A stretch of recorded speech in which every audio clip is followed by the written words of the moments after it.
ഇവിടെ ഉദ്ദേശിച്ചത് അറിയുമോ? മഹാനായ അഹ്മദ് ഇബ്നു ഹംബൽ തങ്ങള് നാളെ ആഖിറത്തിലെത്തുമ്പോ, സ്വർഗത്തിലെത്തുമ്പോ അല്ലാഹ് ആഖിർ സമാനിലെ മക്കളെ, നിങ്ങളൊരു സ്വർഗത്തെ കുറിച്ച് കേട്ടിട്ടുണ്ടോ? നരകത്തെ കുറിച്ച് കേട്ടിട്ടുണ്ടോ? വിശുദ്ധ ഖുർആനിൽ ഏറ്റവും കൂടുതൽ പടച്ച റബ്ബ് പറഞ്ഞൊരു നരകമുണ്ട്, പടച്ച റബ്ബ് പഠിപ്പിച്ചൊരു സ്വർഗമുണ്ട്, മുത്തുനബി കണ്ടുവന്നൊരു സ്വർഗമുണ്ട്, മുത്തുനബി വിവരിച്ചു തന്നൊരു സ്വർഗമുണ്ട്. ഇല്ല ഇല്ല, ഈ സ്വർഗത്തിലെ അനുഗ്രഹങ്ങളും ഈ സ്വർഗത്തിലെ സുഖങ്ങളും ഈ സ്വർഗത്തിലെ അല്ലാഹു തയ്യാർ ചെയ്തു വെച്ചിട്ടുള്ള പ്രത്യേകതകളും ഒരാൾക്കും അറിയില്ല, ഒരാൾക്കും അത് കാണാൻ കഴിഞ്ഞിട്ടില്ല.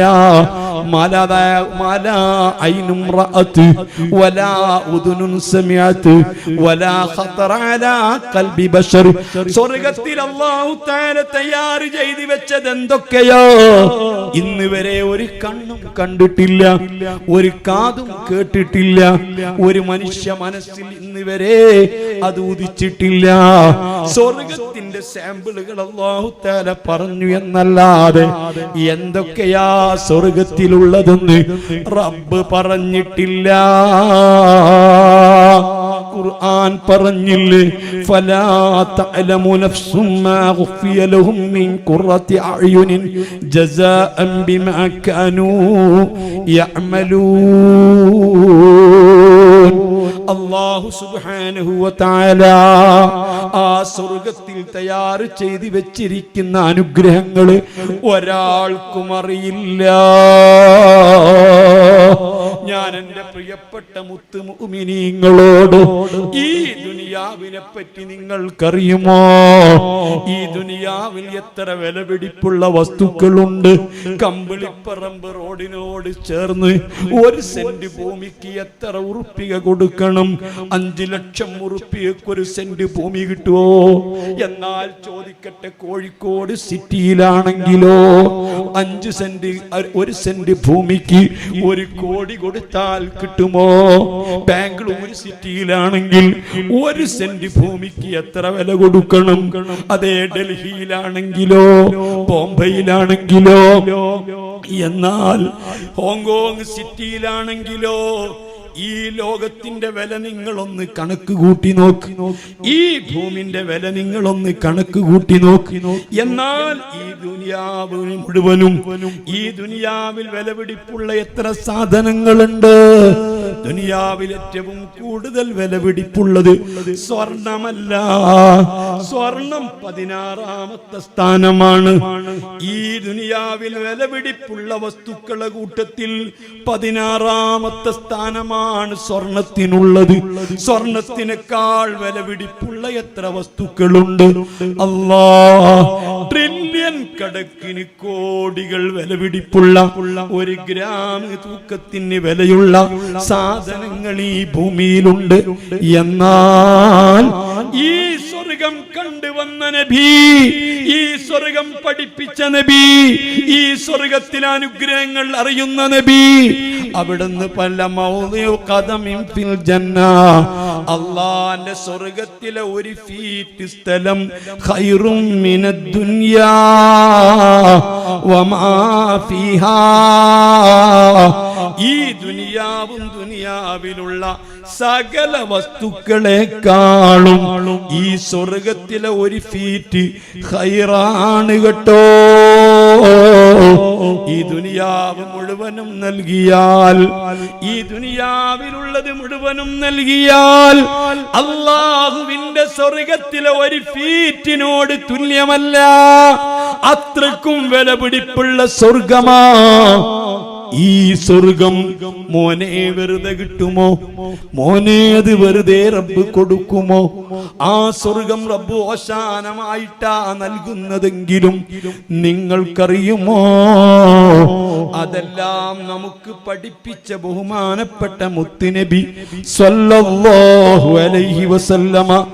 ഓശാനമായി അല്ലാഹു തആല ഒരാൾക്ക് സ്വർഗം കൊടുത്താൽ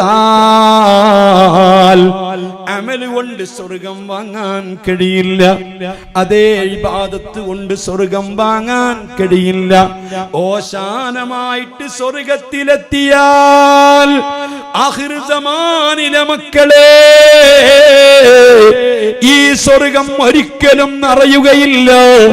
സ്വർഗം നിറയുമെന്ന് ഖുർആനിലില്ല, സ്വർഗം നിറയുമെന്ന് ഹദീസിലില്ല. അവസാനമായി 25,000 കൊല്ലം കൊണ്ട് ചന്തിയിട്ട് നിരങ്ങി പാലം കടന്ന് സ്വർഗത്തിലെത്തുന്ന ഒരു മനുഷ്യനുണ്ട്. ഹസനുൽ ബസരി തങ്ങൾ പറഞ്ഞു, അത് ഞാനായിരുന്നുവെങ്കിൽ 25,000 കൊല്ലമാ ആ പാലം കടന്ന് സ്വർഗത്തിലെത്തുന്നത്. അയാളാണ് സ്വർഗത്തിലെത്തുന്ന വ്യക്തി. അത് ഞാനായിരുന്നെങ്കിൽ ആ മനുഷ്യനോട് സ്വർഗത്തിലെനി സ്ഥലമുണ്ടോന്ന്, ആ മനുഷ്യൻ സ്വർഗത്തിലെനി ഇടമുണ്ടോന്ന് ചോദിക്കുമ്പോൾ വിശാലമായി കിടക്കുന്ന സ്വർഗം അല്ലാ കൊതിച്ചുകൊള്ളുക, ഇനിയും കൊതിച്ചുകൊള്ളുക, ഇനിയും കൊതിച്ചുകൊള്ളുക. നിനക്ക് എത്ര കണ്ട് കൊതിക്കാൻ കഴിയും, എത്ര കണ്ട് ഊഹിക്കാൻ കഴിയും, എത്ര കണ്ട് ആഗ്രഹിക്കാൻ കഴിയും, അത്രയും ആഗ്രഹിച്ചോളൂ, ആഗ്രഹിച്ചോളൂ, ആഗ്രഹിച്ചോളൂ. അവന് പറ്റുന്ന അത്രയും ആഗ്രഹിക്കുകയാണ്.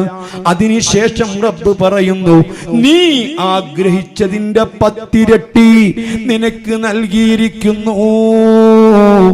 ഈ സ്വർഗം എത്രയാ, ഇതിന്റെ വിസ്തീർണം എത്രയാ, ഇതിന്റെ സൗകര്യം എത്രയാ. ഈ സ്വർഗം നിറയൂല. അതേ സമയത്ത് നരകം നിറക്കുമെന്ന് ഖുർആൻ പറഞ്ഞിട്ടുണ്ട്. ലഅംല അന്ന ജഹന്നമ മിനൽ ജിന്നതി വന്നാസി അജ്മഈൻ. അതേ നരകം നിറക്കുന്നതാ, നരകത്തിൽ നിറയുന്നതാ. അതാ ഒരൊറ്റ മൃഗവും നരകത്തിലില്ല, നരകത്തിൽ പട്ടികളില്ല, നരകത്തിൽ പന്നികളില്ല, നരകത്തിൽ മറ്റ് ജീവികളില്ല, നരകത്തിൽ മനുഷ്യരാ, ജിന്നുകളാ. ജിന്നുകളെ കൊണ്ടും മനുഷ്യരെ കൊണ്ടും മാത്രമാ ഈ ജഹന്നമല്ല നിറക്കുന്നത്. ആ ജഹന്നമേ നിറയുന്നുള്ളൂ, മറിച്ച് അല്ലാഹ് സ്വർഗം നിറയൂല. ആ സ്വർഗത്തിലേക്ക് ഓശാനമായി അതേ സുന്നത്ത് ജമാഅത്തിന്റെ ആളുകൾ എത്തിയാൽ ആ സ്വർഗത്തിലേക്ക് എത്തുമ്പോൾ ഓരോരുത്തർക്കും അല്ലാഹു സുബ്ഹാനഹു വ തആല നിശ്ചയിച്ച പ്രത്യേകം സ്ഥാനങ്ങളുണ്ട്, ദറജാത്തുകളുണ്ട്, ഭവാദേ വീടുകളുണ്ട്, പ്രത്യേകം പ്രത്യേകം സ്ഥലങ്ങളുണ്ട്. ആ സ്ഥലങ്ങളിലേക്ക് കൈപിടിച്ചാനയിക്കാൻ നമുക്കൊരു ഇമാമുണ്ട്.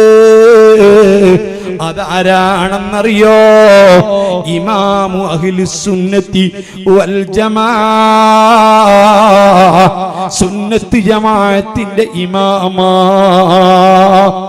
ആഖിർ സമാനിലെ മക്കളെ, 10,000 ആളുകളുള്ള ഒരു കല്യാണത്തിന് നിങ്ങൾ ക്ഷണിച്ചാൽ വേണ്ട, 5,000 ആളുകളുള്ള ഒരു കല്യാണത്തിന് നിങ്ങൾ ക്ഷണിച്ചാൽ ആ കല്യാണത്തിന്റെ ഉടമസ്ഥൻ നല്ലപോലെ ക്ഷണിച്ചിട്ടുണ്ട്, കത്ത് നൽകിയിട്ടുണ്ട്, എല്ലാ ബഹുമാനത്തോടെയും നിങ്ങളെ ക്ഷണിച്ചിട്ടുണ്ട്.